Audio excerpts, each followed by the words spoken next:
lama-lama aku minder kan, kayaknya badanku kayak kulkas 3 pintu gitu kan. Aku pengen masa tua aku tuh aku dihargain orang. Banyak orang kan ngambil utang di bank.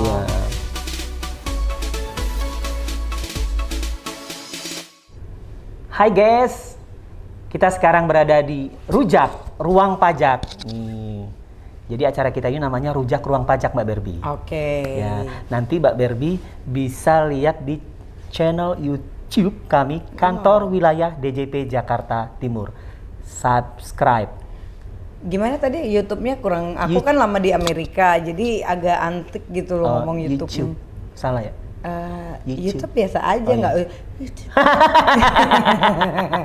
Kantor Wilayah DJP gemes Jakarta gitu ya. Timur ya kan? Kantor Wilayah DJP Jakarta Timur. Wilayah DJP Jakarta Timur. DJP itu adalah Direktorat Jenderal Pajak. Pajak tuh, oke. Oke. Yes. Jadi nanti kita akan tayang di situ. Ya. Sekali lagi subscribe.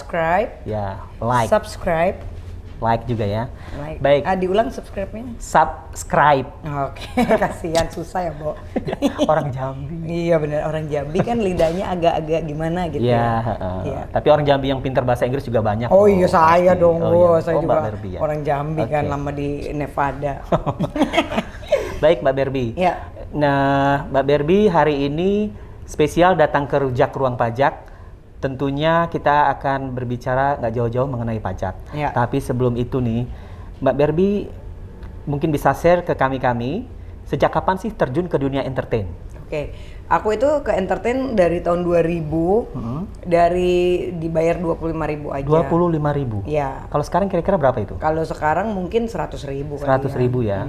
Itu waktu itu berperan sebagai apa? Waktu itu perannya, jadi 1 tahun aku daftar di salah satu PH Multivision Plus, karena pada saat itu artis yang happening banget di multi. Jadi kalau kita mau jadi artis harus masuk multi, kalau bukan multi nggak bakal ngetop. Prosesnya 1 tahun baru dipanggil. Ya. Dan itu perannya juga cuma sekilas info, jadi pembantu gitu kan. Oke. Dulu itu 1 episode itu 1 minggu. Kita syuting 4 hari sampai 5 hari untuk mencapai 1 episode. Jadi wah, pengorbanannya berat banget. Ternyata pada saat aku main sinetron itu, sinetronnya ratingnya nomor 1 gitu. Bidadari, bukan? Bidadari, iya, inget kan? Karena kan tentang anak kecil. Betul. Dan itu happening banget gitu. Ya alhamdulillah sampai 5 tahun. 5 tahun, jadi honor aku waktu itu pertama kali akhirnya dari 25.000 sampai 250.000. Oke. Bayarannya. Waktu itu jadi Mpok Ija kalau nggak salah ya? Waktu itu jadi Mpok Ija karena itu umur aku 17 tahun, dimana badan aku tuh kayak 45 tahun. Jadi awet tua waktu itu. Oh, 17 tahun tapi berperan sebagai 45 tahun. Keren ya? Iya, karena kan emang tua ya. Gue juga ngelihatnya, aduh kayaknya lucu banget kalau ngeliat dulu zaman dulu gitu. Karena nah mungkin karena aku kan zaman dulu tuh nggak ada pembantu yang mungkin cabi-cabi tapi mukanya tuh mungkin manis lah, mungkin seperti itu. Jadi cantik kok. Masa sih, kamu bisa aja, aku jadi malu. Nah jadi akhirnya happening gitu kan. Terus aku dulu sempat main Jin dan Jun juga. Jadi pembantu lakon cuman babu. Oh, lakon cuma gitu. babu. Jadi semua babu semua. Berarti itu flashback kira-kira berapa tahun lalu tuh, Mbak? Itu tahun 2000, berarti 21 years ago. 21 years ago di dunia entertain, boleh dibilang seperti itu ya. Nah, peran waktu itu sebagai pembantu yang berperawakan besar. Terus apa yang memotivasi Mbak Berbi untuk akhirnya menjadi seperti ini? Betul. Jadi waktu itu karena aku udah divorce di 2009, aku udah masuk partai. Kebenaran aku tuh kan sukanya berteman sama cowok. Jadi ya maksudnya aku lebih, dan aku selalu jadi leader di mana-mana. Lama-lama aku minder kan, kayaknya badanku kayak kulkas 3 pintu gitu kan. Terus ketika aku mahal dong ya? Iya mahal 3 pintu. Kalau bus gimana 3 pintu kayak bemo kali ya pintunya, atau 2 atau bemo. Nah udah gitu aku berpikir gini, karena kan kita harus kadang merapat di DPR ya kan, terus banyak teman-teman gubernur, bupati. Aku lama-lama malu ya, karena kalau misalnya kita meeting kan harus pakai blazer. Kalau gendut kan susah nyarinya, Bo. Betul, ya kan? betul. Terus banyak yang bilang, kamu cantik tapi kurusin dong gitu. Terus sakit hati juga kan sama mantan suami. Wah, gue juga lihat ya kan pembalasan aku. Dan aku suka banget sama yang namanya Jennifer Lopez. Karena aku melihat, aku tuh pengen gimana caranya makin gue tua tuh makin cantik. Gitu. Itu motivasi aku. Motivasi ya. Makin tua makin cantik itu motivasinya gitu. Salah satunya. Contohnya kayak Yuni Shara, Chintami Atmanegara. Itu kan mereka good looking ya. Kalau menurut aku tetap konsisten gitu loh. Dari badannya, dari wajahnya. Aku suka dengan cewek-cewek tuh yang menyayangi dirinya sendiri.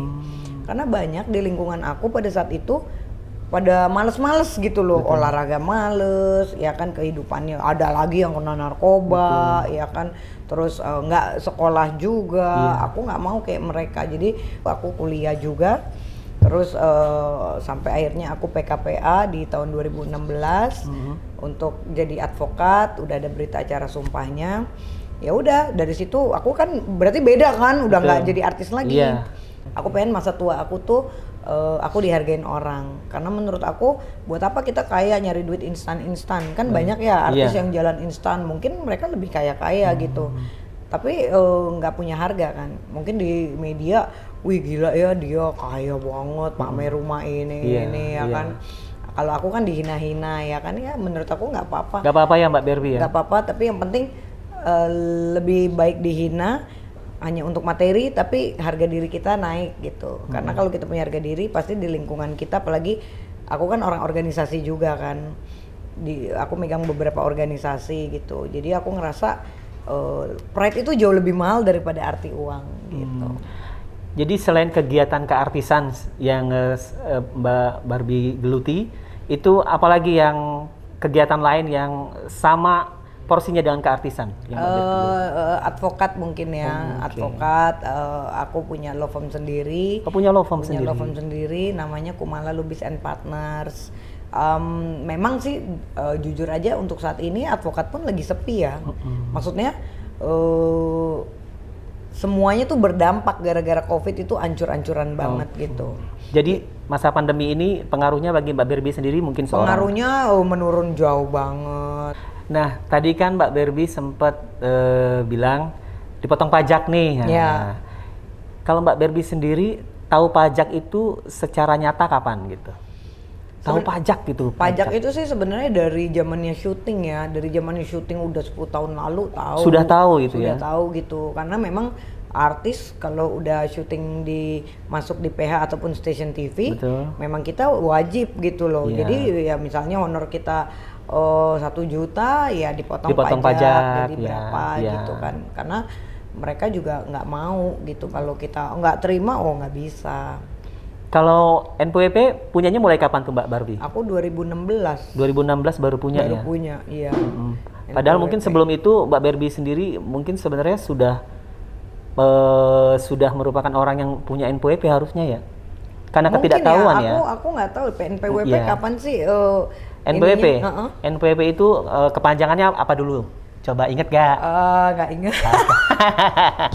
Ya nggak apa-apa, karena kan namanya juga bukan NPWP, petugas pajak ya. NPWP itu aku ingetin ya. Nomor pokok wajib pajak.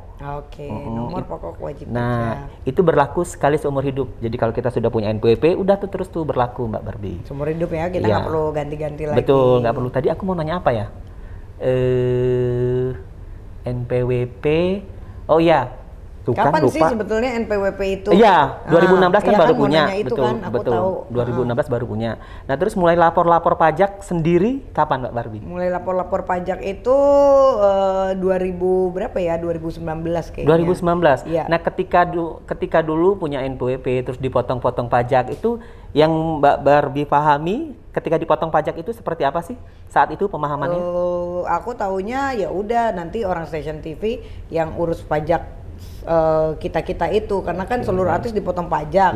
Ya berarti kan artisnya maksudnya udah nggak perlu berpikirnya begitu berpikirnya kayak gitu kan. Karena jujur aja memang kalau pajak ini kan sebenarnya simple, tapi nggak semua orang paham gitu loh. Kadang-kadang kalau banyak orang berpikir ngelihat hitung-hitungannya aja udah deh gitu kan. Kebanyakan banget gitu. Iya, jadi di lingkungan artis juga sama. Iya. Jadi sebenarnya memang kita harus mensosialisasikan tentang pajak ini gitu. Jadi taunya dulu itu karena sudah dipotong pajak ya berarti urusan gue selesai. Iya, taunya kayak kan? gitu. Betul. Padahal ketika kita dipotong pajak itu Mbak Barbie berarti kita tetap harus lapor di akhir tahun. Gitu ya. Ya, jadi namanya SPT laporannya. Okay. Surat pemberitahuan tahunan. Untuk tahun ini Mbak Barbie sudah lapor belum? Tahun ini udah. Tahun ini udah, alhamdulillah udah bayar semua. Jadi udah tenang deh gitu. Karena kan kemarin sempat datang juga kan ke kantor. Terus ya banyak konseling juga ya kan. Karena kan memang butuh knowledge juga kadang-kadang aku juga kurang paham gitu karena memang image-nya kalau udah pajak tuh rata-rata orang tuh udah yang oh ya gitu kayak yang cuek-cuek gimana gitu. Nggak selera gitu ya. Iya, langsung lemes gitu apalagi nafsu makan hilang ya. Nafsu makan hilang apalagi lagi pandemi gini ya kan. Bisa buat diet dong kalau ingat pajak gitu. Malah tambah lapar. Iya, makanya kalau lagi stres malah tambah lapar karena kan mungkin kalau lagi nggak pandemi nggak apa-apa, tapi kan lagi pandemi kan kita harus bertahan untuk amit-amit ya, jangan sampai banyak orang kan ngambil utang di bank, gade ini gade itu, jangan sampai terlibat yang kayak gitu karena ya ini kan cukup panjang juga kondisi krisis seperti ini. Betul. Dan belum berakhir lagi sampai sekarang ya. Kabarnya tahun depan tambah lebih susah lagi. Mudah-mudahan sih enggak ya. Aku sih berharap enggak gitu, walaupun banyak prediksi-prediksi gitu. Sehingga kalau keadaan ekonomi makin membaik, kayak Mbak Barbie sendiri itu kan makin baik ekonominya, terus usaha-usaha yang lain juga makin baik. Sehingga orang-orang yang punya usaha itu punya untung, akhirnya dari keuntungan itulah bisa kalau ada pajak yang dibayar ya dibayarkan. Harus dibayarkan. Nah, ngomong-ngomong pelaporan pajak, kalau Mbak Barbie kemarin lapornya menggunakan apa? Kalau kemarin aku akhirnya aku memutuskan untuk ada konsultan hukum konsultan untuk bayar pajak. Karena jujur aja aku masih kurang paham banget gitu kan. Betul. Terus akhirnya aku mengutus aja ada salah satu teman aku yang memang dia biasa ngurus pajak, aku minta tolong sama dia gitu, bantuin dong ya. Udah akhirnya dia datang ke sana gitu. Kalau Mbak Barbie ada urusan perpajakan, administrasi perpajakan, itu bisa mendatangi kantor pelayanan pajak terdaftar kayak Mbak Barbie kan di Durensawit. Jadi untuk urusan perpajakannya di sana gitu. Nah, selama ini yang Mbak Barbie rasakan berhubungan dengan pajak itu seperti apa? Kalau zaman dulu kan orang pikir wah gua ke kantor pajak udah ribet gitu ya, terus orangnya kayaknya galak-galak gitu kalau dulu brand image-nya emang galak-galak ya Mbak Barbie? Tapi setelah aku ke pajak aku datang sendiri, alhamdulillah aku ketemunya baik-baik semua, bahkan kepala pajaknya juga nice banget gitu kan. Bahkan aku juga kemarin sempat bikin vlog juga gitu. Jadi aku ngerasa jadi kayak jadi lebih semangat gitu kan, jadi nggak takut gitu kan. Terus ternyata nggak seperti itu image-nya gitu. Makanya kemarin sampai aku posting juga di Instagram aku untuk menghimbau masyarakat juga taat pajak gitu kan. Dan ternyata nyaman gitu loh, nggak yang apapun yang kita nggak tahu ketika kita tanya tuh baik-baik semua gitu, dijelaskan dengan baik, dengan sopan gitu kan. Karena dulu itu orang pasti berpikir, ya rata-rata begitu. Mungkin ya. Pajak, orang pajaknya gini. Tapi yang aku temuin sih di Jakarta Timur nice semua. Jadi aku ngerasa kayak punya keluarga baru gitu yang anytime aku ke situ atau ada apapun juga kayaknya udah enak tektokannya. Terakhir nih buat masyarakat Indonesia, Kuman Lovers khususnya, apa yang ingin Mbak Barbie sampaikan supaya mereka semua itu menjadi taat pajak, sadar pajak? Silakan. Oke, buat masyarakat dan ini Kuman Lovers, sebagai masyarakat Indonesia kita memang diwajibkan untuk membayar pajak, dan pastinya kita harus sadari sepenuhnya bahwa pajak ini kan bergantung juga untuk pembangunan di Indonesia sendiri. Jadi untuk kalian jangan lupa untuk selalu taat pajak karena pajak itu untuk pembangunan Indonesia. Terima kasih sekali lagi Barbie Kumalasari, Kuman Lovers, semua masyarakat kami dari Jakarta Timur, Soso. Rujak, ruang pajak. Hidup pajak.